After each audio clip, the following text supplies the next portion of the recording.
Birleşken Devletler Teşkilatı Kişilik Hukuk Kengesinin 51. növbetlik umumiy yig'ini 12 sentabr Jenevada boshlangan bo'lib, 19 sentabrdan boshlab Dünya Uyg'ur Qurultiyi rahbarligidagi bir guruh vakillar Birleşken Devletler Teşkilatı binosi oldida irqiy qirg'inchilik ko'rgazmasi nomli rasm ko'rgazmasi faoliyatini boshlagan. 20 sentabr kuni yana Yevropaning har qaysi ellaridan kelgan ko'plagan Uyg'urlar Birleşken Devletler Teşkilatı binosi oldida birlashma namoyish ilib borgan.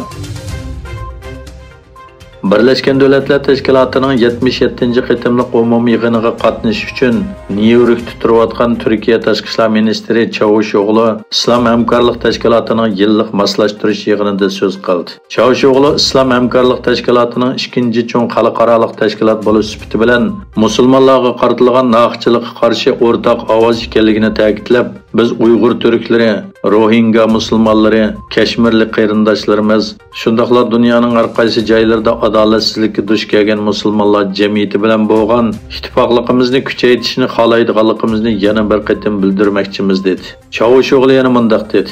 Birleşken Devletler Teşkilatı Kişilik Hukuk Ali Komissari e'lon qilgan eng yangi dokladda Xitoyning Uyg'ur avtonom rayonidagi Uyg'ur turklariga qaratilgan kishilik huquq dafsandichiligi aniq oshkorlandi. Shundaqla xalqaro jamiyat uchun intayin muhim tavsiyalar bor. Shimoliy Atlantik Akti Tashkilotining bosh kotibi Jens Stoltenberg ijtimoiy taratqularda o'zining Nyu-Yorkdagi Birleşken Devletler Teşkilatı umumiy kengashida Xitoy Tashqi ishlar ministri Wang Yi bilan ko'rishganligi to'g'risida bayonot e'lon qildi. Stoltenberg mundaq dedi: "Men Xitoyning Rossiyaga bo'lgan ta'siridan foydalanib, Rossiyaning Ukrainadagi urushini oxirlashtirishga chaqirdim." Xitoy prezidenti Xi Jinping armiyaga jang tayyorligiga ahamiyat berish to'g'risida yo'l yo'riq berib, qurolli qismdagi kelgusi islohot planini kuchaytirishni ta'kidladi.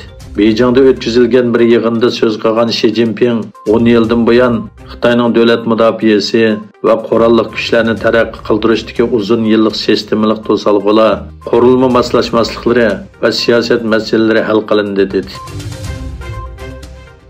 Gollandiya bosh ministri Mark Rutte parlamentda Rossiya-Ukraina urushi to'g'risida so'z qilib mundaq dedi: "Bu bizning urushimiz.